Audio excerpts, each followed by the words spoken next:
News for nation देख रहे हैं। चुनाव आयोग की तरफ से 4 राज्यों के साथ साथ एक केंद्र शासित प्रदेश के लिए चुनाव की तारीखों का ऐलान कर दिया गया है। सबसे ज्यादा चरण पश्चिम बंगाल के रखे गए हैं, जबकि पुडुचेरी, केरल और तमिलनाडु में एक ही चरण में चुनाव संपन्न होगा, जबकि असम के लिए भी कई चरणों में चुनाव की तारीखों का ऐलान किया गया है। आपको बता दें कि जो चुनाव आयोग की तरफ से जिन तारीखों का ऐलान किया गया है उसके हिसाब से पश्चिम बंगाल की अगर बात करें तो पश्चिम बंगाल की कुल जो विधानसभा सीटें हैं वहां पर हैं 294। बहुमत के लिए वहां पर सीटें चाहिए 148।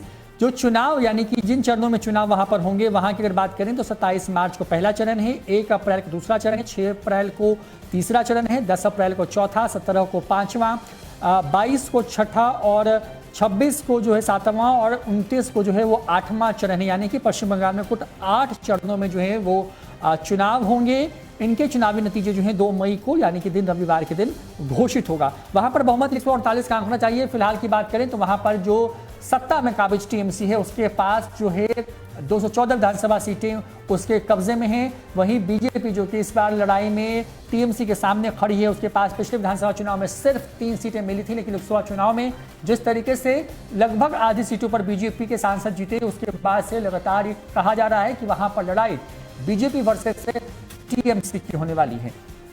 बात करते हैं केरल की, तो यहाँ पर 6 अप्रैल को वोटिंग जो है वो होगा। यहाँ पर कुल विधानसभा की जो सीटें हैं वो 140 हैं। यहाँ पर बहुमत के लिए 71 सीटें चाहिए, जबकि तमिलनाडु में भी 6 अप्रैल को ही वोटिंग होगी। यहाँ पर कुल विधानसभा की सीटें 232 हैं, जहाँ पर 117 बहुमत का आंकड़ा है यहाँ पर, यानी कि तमिलनाडु के अंदर में 6 अप्रैल को जो है वोटिंग किए जाएंगे। असम की बात करें तो यहाँ के लिए कुल 3 चरण रखे गए हैं। पश्चिम बंगाल के साथ यहाँ पर चरणों की शुरुआत होगी 27 मार्च को, जबकि 1 और 6 अप्रैल को भी यहाँ पर वोटिंग है। यहाँ पर कुल विधानसभा की सीटें 126 हैं। बीजेपी यहाँ पर सत्ता में है और आंकड़ा यानी कि सरकार बनाने के लिए जो बहुमत आंकड़ा चाहिए वो है 64 का।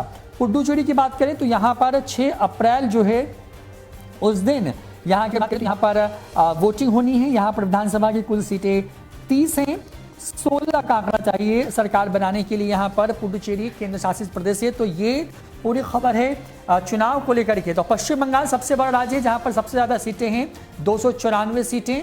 बिहार से कई हिस्से जो है वो पश्चिम बंगाल के वो लगते हैं। ऐसे में बताते हैं आपको कि पश्चिम बंगाल में वो कौन कौन सी तारीख पर कितनी सीटें हैं जहाँ पर चुनाव होंगे। तो बात करते हैं पश्चिम बंगाल के में, जहाँ पर 27 मार्च को जो वोटिंग होगी उसमें 30 सीट, 1 अप्रैल को भी 30 सीटों पर, 6 अप्रैल को 31, 10 अप्रैल को 44 सीटों पर, 17 अप्रैल को 45 सीटों पर, 22 अप्रैल को 43 सीटों पर, 26 अप्रैल को 35 सीटों पर, जबकि 29 अप्रैल को भी 35 सीटों पर वोट डाले जाएंगे। जबकि असम की बात करें 27 मार्च को 47 सीटों पर, 1 अप्रैल को 39 सीटों पर, जबकि 6 अप्रैल को वहां पर 40 विधानसभा सीटों पर वोट डाले जाएंगे।